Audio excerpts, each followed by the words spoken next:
एक तलाश में होते हैं, एक तलाश में होते हैं निभाने वाले और जाने वाले भी। हाय गाइस, मेरा नाम है कृष्णा सुंडी। स्वागत है आप सबका एक नए episode of hashtag Monday motivation.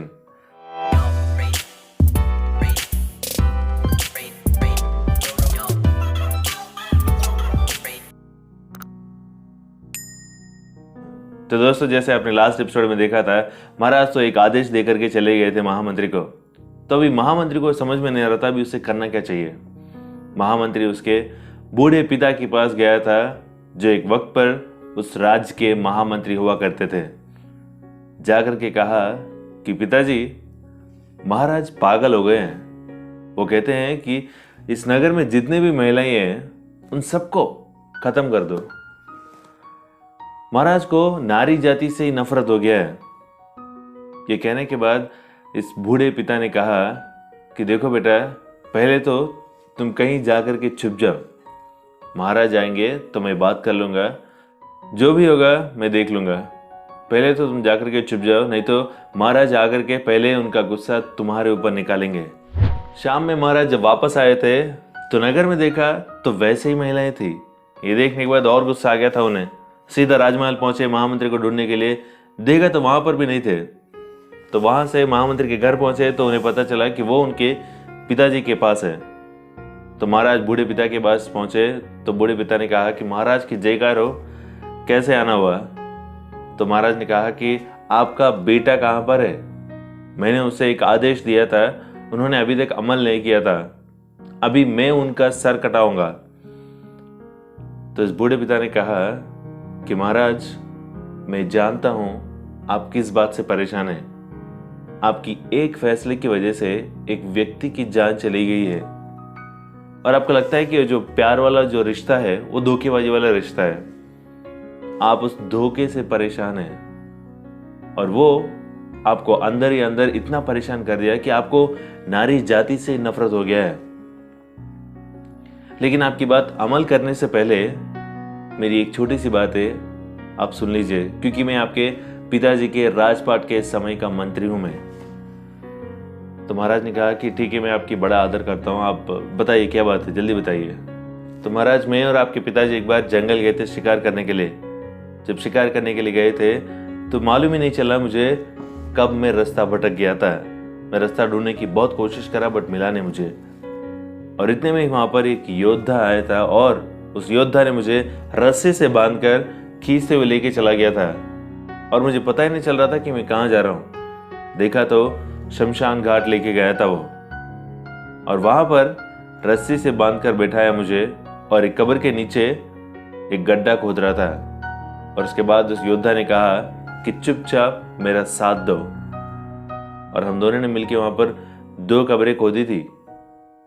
एक तो मुझे पता चल गया था कि एक में तो मुझे दफनाया जाएगा और बाकी दूसरा कौन सा था मुझे पता नहीं चल रहा था। और उसके बाद मुझे घोड़े के साथ बांध दिया और पास में एक खंडर था, तो खंडर के ऊपर चला गया था वो योद्धा और ऊपर से एक सरकटी लाश को नीचे फेंक दिया था। देखा तो वो सरकटी लाश ऐसा लग रहा था कि अभी अभी उसका मौत हुआ है। मैं बहुत डर गया था। वहां से नीचे आया था योद्धा और आकर के कहा, चुपचाप इस सरकटी लाश को उस कब्र के नीचे वाले गड्ढे में दफना देना। ये कहने के बाद हम दोनों ने मिलके उस सरकटी लाश को कब्र के नीचे वाले गड्ढे में दफना दिया था। राजा साहब, मैं बहुत डर गया था क्योंकि मुझे समझ में आ गया था कि दूसरा गड्ढा मेरे लिए था। और इतने में ही उस योद्धा ने उस मुंह पर जो कपड़ा बांधा था वो कपड़ा निकाला तो एक खूबसूरत सी महिला थी। उसने कहा कि आपको घबराने की कोई जरूरत नहीं है, मैं जानता हूं आप कौन हैं। आप इस राज्य के महामंत्री हैं और इस राज्य के राजा को जाकर के मेरा संदेश दीजिए, उनकी एक बेटे ने मेरी हंसती खेलती हुई जिंदगी को बर्बाद कर दी है। वो मुझे पाना चाहता था, इसीलिए मेरे पति की हत्या कर दी उसने।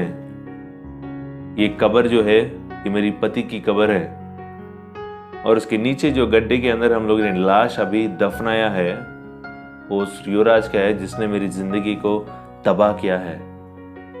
और ये कहते हुए चली गई कि अब मैं अपना गला काट रही हूं क्योंकि आजीवन जब तक मेरे नामो निशान रहेंगे तब तक मैं अपने पति के पास के कब्र में दफन होना चाहती हूँ, उनके साथ में ही रहना चाहती हूँ।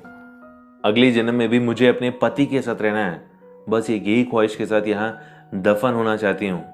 मुझे यहाँ दफना देना ज़रूर। ये कहते हुए उस महिला ने अपना गला काट लिया था। उस महिला ने अपनी जान कुर्बान कर दी अपने पति के लिए। तो तब मुझे समझ में आया कि सच्चा प्यार होता क्या है। राजा साहब, आप इस बात से परेशान हैं कि इस व्यापारी की पत्नी ने अपने पति को धोखा दिया है, तो आप इस महिला के बारे में सोचिए जिसने अपनी भी जान दे दी अपने पति के लिए। कहा एक महिला की धोखेबाजी की वजह से अब सारी महिलाओं को फांसी पर लटकाने चले थे। आपका फैसला बदलिए महाराज। राजा साहब को समझ में आ गया था। तो दोस्तों, हम सबकी जिंदगी में भी कहीं ना कहीं धोखा मिला है, अंदर से टूट चुके होते हैं। कोई एक लड़की की वजह से, कोई एक लड़का की वजह से। तो हमें लगता है कि सारे लड़की ऐसे हैं, सारी लड़कियां ऐसी हैं। किसी एक इंसान की धोखे की वजह से बाकियों को भी उसी तराजू में तोलना बंद कीजिए। जिंदगी में हमेशा हमेशा एक बात आप याद रखिए, इस दुनिया में बुरे लोग हैं तो अच्छे लोग भी हैं। कहीं एक रिश्ता आपका टूट गया, आपका दिल टूट गया, आपको धोखा मिला है, तो इसका मतलब ये नहीं है कि आप कहीं भी जाएंगे तो आपको धोखा ही मिलेगा। इस दुनिया में प्यार जरूर मिलेगा, ये विश्वास रखिए। और हाँ, अगर आपको प्यार मिल गया तो इतना प्यार कीजिए कि आपसे बढ़कर कोई भी नहीं कर सकता। मेरी की हुई ये छोटी सी कोशिश अगर आपको पसंद आई तो वीडियो को लाइक कीजिए और आपके दोस्तों के साथ शेयर कीजिए। अगर मेरे चैनल पर पहली बार आए तो चैनल को सब्सक्राइब करना मत भूलिए। तो दोस्तों, आशा करता हूँ ये छोटी सी कहानी आपकी ज़िंदगी में थोड़ा सा बदलाव लाएगी। और मिलेंगे अगले सोमवार सुबह 10 बजे एक नई कहानी के साथ मेरे YouTube चैनल पर।